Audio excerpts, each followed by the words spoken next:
godātā auditorija. Arī mans ziņojums būs veltīts Kārlim Balodim. Ne visi šodienas konferences ziņojumi būs tieši par Kārlu Balodu, jo, kā redzat, mūsu konferences tēma ir mazliet plašāka. Tā arī es tomēr gribētu runāt par Kārlu Balodu un varbūt zināmā mērā jau atkārtojot, kas tika pateikts pirmajos ziņojumos, bet mēs varbūt gribētu šādā vienā aspektā akcentēt savu stāstījumu tātad par Kārļu Balodu kā kristiešu uzskatiem, jo, kā jūs ziniet, tad lūk, šeit jūs attēlā redzat 3 lapu dižgarus, es tomēr šaubos norādāt, kas tie ir, bet tātad, kas šiem cilvēkiem ir atšķirīgs un kas viņiem ir kopīgs. Mēs varētu ļoti daudz kopīgas lietas atrast. Viņi studējuši Tērbatas universitātē, visi 3 apglabāti Rīgas lielajos kapos, un visi 3, varbūt pa Valdemāru vienīgi varētu to diskutēt, bet visi 3 ir pazīstami sabiedrībā pavisam pēc kā cita, kā ko viņi studējuši. Piemēram, Kārlis Krišāns Barons, varbūt lielā sabiedrības nezinu, protams, mēs viņu pazīstam kā Dainu tēvu, tad viņš patiesībā studēja matemātiku. Viņš ir matemātiku. Krišānu Valdemāru mēs pazīstam kā sabiedrisku darbinieku, labi, viņš tiešām studēja, kā mūsdienās mēs teikt, ekonomiku. Bet Kārlis Balodis nestudēja ekonomiku. Kārlis Balodis bija teoloģijas students. Kārlis Balodis pēc izglītības faktiski ir teoloģis. Un es gribētu teikt, ka, lai gan man nav zināms, ka viņš būtu sarakstījis kādas darbus tieši par teoloģiju, taču viņa citiem darbiem tomēr caurvījās šī kristietības dzīsla. Ko es varbūt ar savā īstajā stāstījumā gribētu pieminēt? Lūk, tātad šeit tāda īsa informācija, tātad pildot mācas vēlēšanas, Kārlis Balods 1884. gadā devās Tērbatas studēt teoloģiju. Kā jūs ziniet, Kārlis Balods vispār skolā nemaz nav gājis, tātad viņš, pamatzināšanas viss ir iegūst pašmācības ceļā, un tā kā viņš 1883. gadā Jelgavas ģimnāzijā nokārto eksternu eksāmens, kas apliecina, ka viņš ir pietiekami zinošs, lai varētu uzsākt augstākās izglītības studijas. Tad 1884. gada 7. aprīlī viņš tiek imatrikulēts Tērbatas universitātes teoloģijas fakultātē. Un studijas nobeidzot eksāmenam, Balods ir gatavojis 3 tēmas. Augustīnas katehismu sākotni, katehismu par 3. balsi un sprediķis pēc Mateja evaņģēlija 25. 28. nodaļas, kas man liekas īpaši interesants saistībā ar Balodu turpmāko darbību, kā jūs zināt, Mateja evaņģēlija 25. nodaļā. Jēzus runā par līdzību par uzticēto naudu, ko reizēm uzskata kā to, ka kristietība attaisno augļošanu. Vai tas tā ir? Es sāku diskutēt, neesmu teologs, bet tā tad tieši tā vieta, kur Kristus runā par augļošanu. 1887. gada 26. augustā Balods izturēja izlaidumu pārbaudījumu teoloģijas fakultātē un saņēma tiesības saskaņā Krievijas impērijas likumiem, stājoties valsts dienestā, ejam 12. klases ierēģu posteri. Un 1888. gadā Kārlis Balods tika ordinēts par luterāņu mācītāju. Viņš šajā amatā strādājis tikai 2 gadus, un tas bija Krievijas pilsētā Zlatoustā. Un te tāda ļoti īsa informācija par šo pilsētu. Zlatousta tātad ir Jāņa Zelta vārdā nosauktā pilsēta Urālos. Šī pilsēta sāk veidoties 1851. gadā, kad Tulas rūpnieki Mosolovi noslēdz kontraktu par metodiskās rūpniecības būvi, un kā tas arī mūsdienās varētu mēdz būt tieši šīs rūpnīcas, tad izveidojās pilsēta. Un šis nosaukums faktiski no rūpnīcas nosaukuma. Turklaikum vēsturē dažādi viedokļi, kāpēc šie Mosolovi izvēlējās tieši Jāņa Zelta vārdu savai rūpnīcai. Es to nesāku tāpēc komentēt. Un tātad 1761. gadā šī rūpnīca sāk darboties. Šī teritorija bija Baškīra apdzīvotā zeme, toreiz tā bija Ufas guberņā, tagad tā ir Čiļabīnskas apgabalā, bet jūs paskatīsieties kartē, tad tur tāds roks iznāk. Ja Baškīrijas teritorija, Čiļabīnskas apgabals un Zlatousta ir jau taisnu līdeni būtu Baškīrijas autonomajā republikā, bet viņi tāda Čiļabīnskas apgabalā. Es varbūt gar nerunāšu par šo lietu, kur atrodas Zlatousta, kas kartē jūs apmēram varat redzēt. Un tātad tad no 1893. līdz 1895. gadam Kārlis Balots kalpoja šīs pilsētas evaņģēliskās luteriskās Svētās Marijas Magdalēnas baznīcā, kā draugs mācītājs. Diemžēl tā, ko jūs šeit redzat bildē, tā nav. Šī baznīca, tā ir luterāņu baznīca Ufā, jo tā tad 1929. gadā Latvijas luterāņu baznīca tika nojaukta.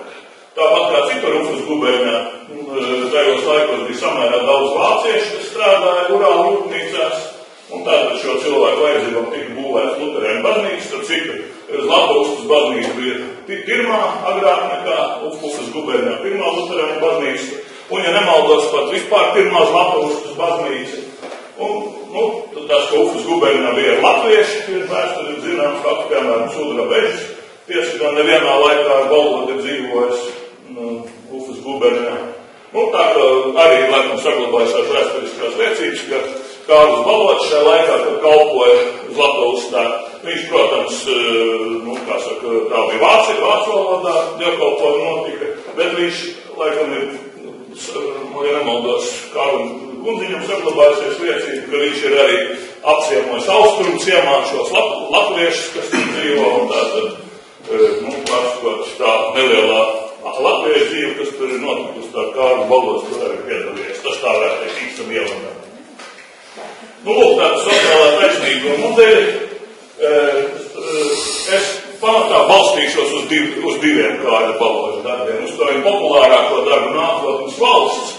Taču, kā jau šeit iepriekšējā sekcijā tika minēts, šī grāmata ir 4 reizes izdota vācu valodā un daudzkārt izdota krievu valodā, un šie visi izdevumi atšķirās, Kārlis Balots viņš ir papildinājis. Es, diemžēl, vācu valodā ļoti vāji lasu, tā kā es balstos uz 1906. gadā izdoto krievu izdevumu Nākotnes valsts ar Kārļa Kautska priekšvārdu, kas ir no vācu tulkojuma. Un šī, varbūt mazāk pieminētā grāmata, bet es gribētu teikt, ka šī grāmata faktiski, arī gāja runa, varbūt izdot Nākotnes valsts latviešu valodā. Bet kā arī Lapkinkungs pieminēja, diezgan ganācīga grāmata. Laikam, visas tādas uz precīziem aprēķiniem pamatotās grāmatas nav tiesiski interesantas. Un man bija tāda ideja, ja es speciāli braucu uz Vāciju, iegādāties šo grāmatu un dabūju 1920. gadu izdevumu. Bet faktiski Balots ir uzrakstījis jau šo pašu grāmatu, bet priekš Latvijas. Un tā ir lūk, ko šeit jūs varētu iegādāties Latvijas saimniecību, pēc spējas un nespējas valdības. Lūk, Šnepakungs viņu pieminēja šo grāmatu. Tā, ka es nekavēšos, tad tas ir.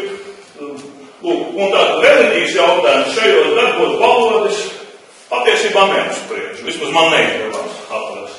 Izņemot vienu īsu citātu, vienu repliku Nākotnes valsts ievadā, ko es parādīšu jums nākošajā bildē.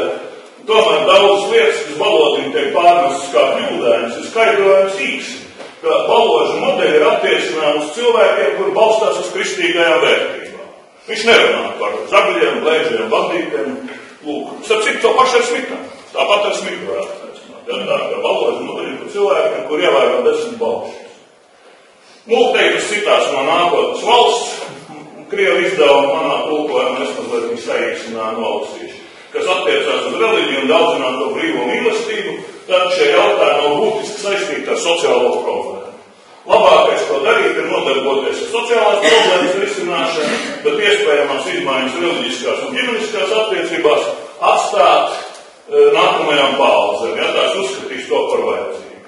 Daudz sociālisti naidīgi attieksmi pret baznīcu skaidrojam ar to, ka baznīcas pārstāv vēršas pret sociāldemokrātiju. Taču sociāldemokrāti pieļauj būtisku kļūdu, prasot atdalīt baznīcu no valsts. Lieta tā, ka kristietība ir augstā mērā socialistiski, pat komunistiski. Valsts interesēs ir iespēja mazāk iejaukties esošajās reliģiskajās attiecībās, izturēties pilnā mērā iecietīgi pret visām reliģijām. Tas varbūt būtu diskusijas jautājums, ka tagad droši vien, tajos laikos droši vien baznīca nebija atdalīta no valsts. Viņš tagad kāds pieminētu, ka baznīcu nevajadzētu nodalīt no valsts, tas radīja droši vien liels, kā saka, tur iebildums par klerikālismu un ko vēl. Bet es gribētu teikt, ka iespējams, ka mēs nonāksim pie tā. Lūk, piemēram, tāpat spaisu problēma, ko es trešdien klausījos diskusiju. Kā viņi atrisināt? Ievērojāt, tur 7% saka, to nevar atrisināt. Un varbūt tiešām nevar atrisināt, ja mēs domājam tajos rāmēs, kādos mēs esam pieraduši domāt.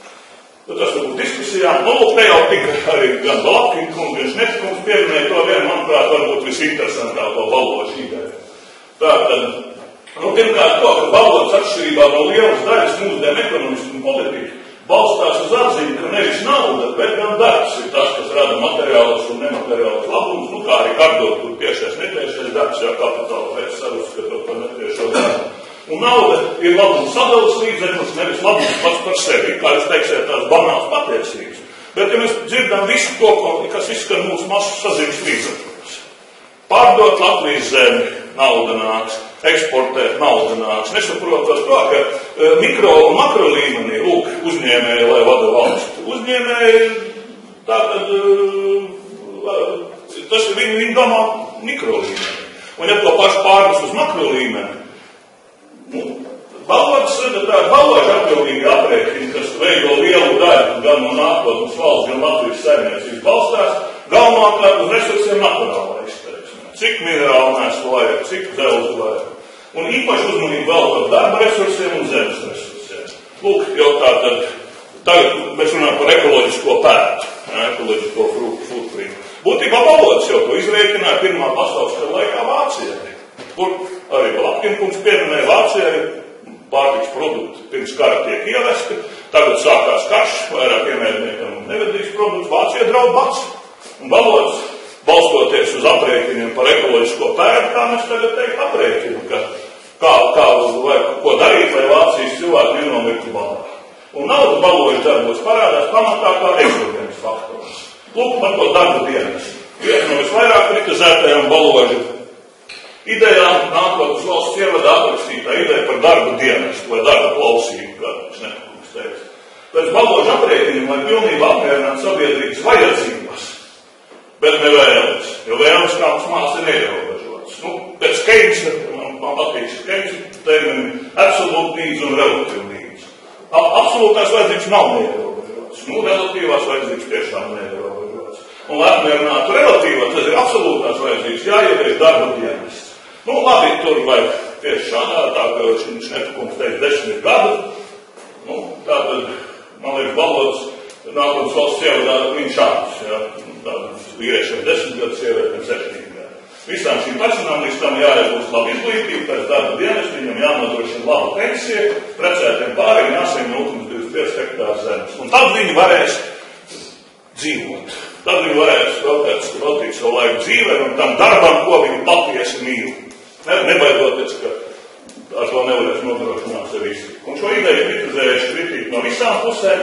Piemēram, 1921. gada padomes Krievijā izdotam valodu nākotnes valstī ievada autors poļu komunists ekonomists Julians Markļevskis, gudrs cilvēks, Cīrikas universitātes absolvents.